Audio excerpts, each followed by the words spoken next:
Outro dos pasos importantes que se utiliza moito dentro do baile tradicional é o adiante e atrás. O adiante e atrás pode ser de distintos apoios, número de apoios. Neste caso, o adiante que se utiliza máis na muñeira é o adiante de 3 apoios. E isto consiste en facer o dibuixo de adiante e atrás, vale?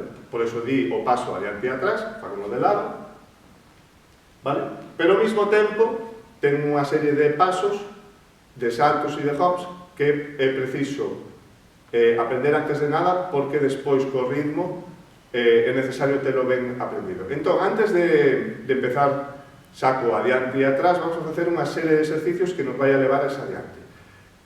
Primeiro, antes de nada, vamos a practicar un exercicio que é moi importante, que son os hops.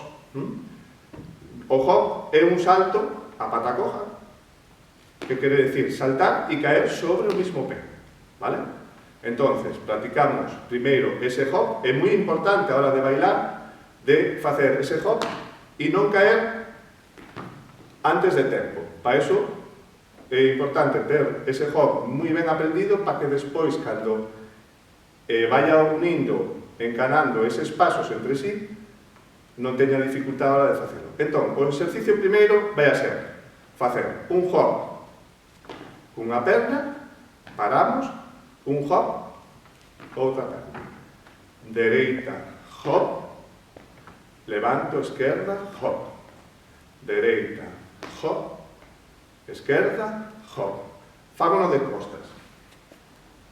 Levanto a dereita, fago un hop e caigo sobre a mesma. Levanto a esquerda, fago un hop e caigo sobre a mesma. Levanto a dereita, fago un hop e caigo, esquerda e hop.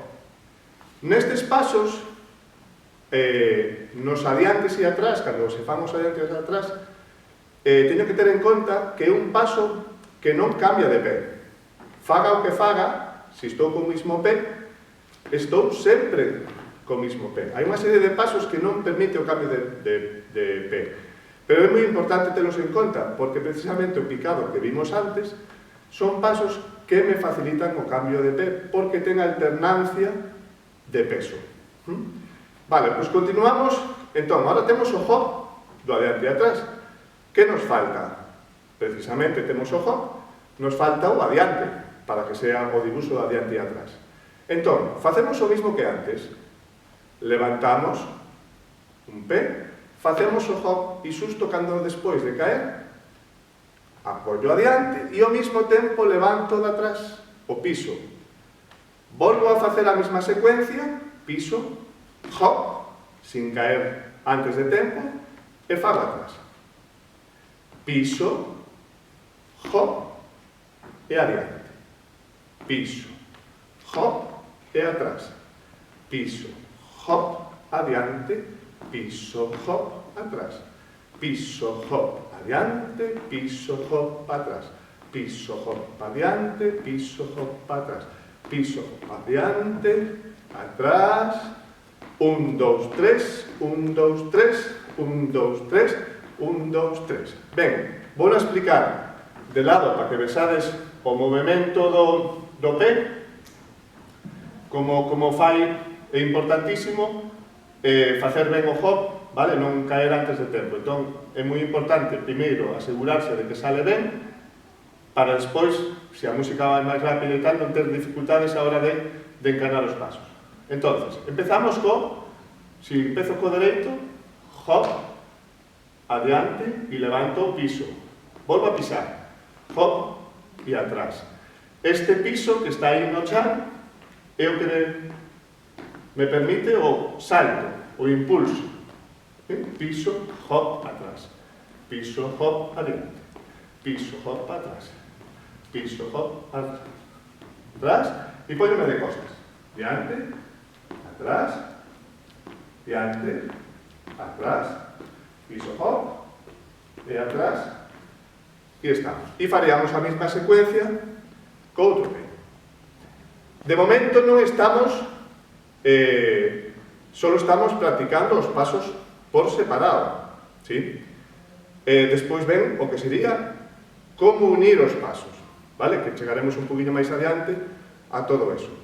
Se facemos a secuencia co outro pé, sería levanto o esquerdo, fago o mismo hop adiante, hop atrás, piso hop adiante, hop atrás, hop adiante, hop atrás, de lado, hop adiante, hop atrás, hop adiante, hop atrás, hop adiante, hop atrás, de costas, hop adiante, hop atrás, piso hop adiante, piso hop atrás, piso hop adiante, piso hop atrás. Ben, xa temos os dous pasos máis importantes a hora de bailar unha muñeira e que me vai solo con eses dous pasos me vai a facilitar a hora de facer un montón de puntos. Isto é a base. E agora, a partir desto, ven a dificultad que é como unir eses pasos. En principio, con un adiante e atrás e picados, xa podríamos facer puntos. Pero tamén no baile necesitamos outros pasos novos, que iremos vendo pouco a pouco para poder formar puntos diferentes.